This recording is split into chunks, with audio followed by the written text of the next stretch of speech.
پاکستان کی طرف سے نشرہ سندھو نے 11 رنز دے کر 4 کھلاڑیوں کو آؤٹ کیا۔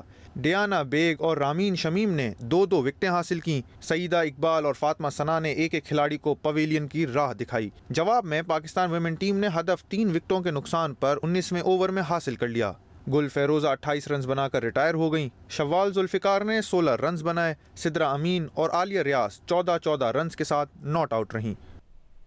لاہور کے گریٹر اقبال پارک میں قلندرز نائٹ کی بھرپور تیاریاں جاری ہیں، جہاں اتوار کو قلندرز نائٹ میں ملک کے نامور گلوکار بلال سعید، عاصم اظہر، ساحر علی بگا اور سارا علی اپنی آواز کا جادو جگائیں گے۔ تقریب میں لاہور قلندرز کی نئی کٹ، نیا ترانہ بھی لانچ کیا جائے گا۔ قلندرز کے جارح مزاج بیٹر فخر زمان کا کہنا ہے کہ زبردست نائٹ کا اہتمام کیا گیا ہے، شائقین اس موقع کو مس نہ کریں۔ لاہور قلندرز نائٹ اتوار 6 اپریل کو گریٹر اقبال پارک میں منعقد ہوگی، جس کی تیاریاں جاری ہیں۔ سٹیج اور لائٹوں کی تنصیب کا کام ہو رہا ہے۔ قلندرز نائٹ میں گلوکار بلال سعید، عاصم اظہر، ساحر علی بگا اور سارا علی آواز کا جادو جگائیں گی۔ قلندرز نائٹ میں لاہور قلندرز کی PSL 10 کی کٹ کی رونمائی کی جائے گی۔ لاہور قلندرز کا ترانہ بھی لانچ کیا جائے گا۔ قلندرز نائٹ میں رنگا رنگ لیزر شو بھی ہوگا۔ ٹیم کے جارح مزاج بیٹر فخر زمان کا کہنا ہے کہ قلندر نائٹس انجوائے کرنے کے لیے بہت پرجوش ہیں۔ امریکہ کے صدر ڈونلڈ ٹرمپ نے ایران کو براہ راست مذاکرات کی پیشکش کر دی ہے۔ صحافیوں سے گفتگو میں صدر ٹرمپ نے کہا کہ بہتر یہ ہوگا کہ ایران سے براہ راست بات چیت ہو، کیونکہ یہ تیز تر عمل ہے اور آپ کو دوسرے فریق کو سمجھنے کا زیادہ بہتر موقع ملتا ہے، بنسبت اس بات کے کہ آپ کسی مصالحت کار کے ذریعے بات کریں۔ صدر ٹرمپ نے کہا کہ ایران مصالحت کاروں کو استعمال کرنا چاہتا تھا، مگر شاید اب ایسا نہیں ہے۔ انہوں نے امکان ظاہر کیا ہے کہ ایران براہ راست بات چیت پر آمادہ ہو جائے گا۔ اس سے پہلے ایران نے براہ راست بات چیت کا امکان مسترد کر دیا تھا، مگر ساتھ ہی کہا بالواسطہ بات چیت پر آمادگی ظاہر کی تھی۔ عرب میڈیا کے مطابق ایران اور امریکہ کا بلا واسطہ بات چیت پر اتفاق کیا گیا ہے۔ ایرانی ایٹمی منصوبے پر بات چیت کے ادوار عمان میں منعقد ہوں گے۔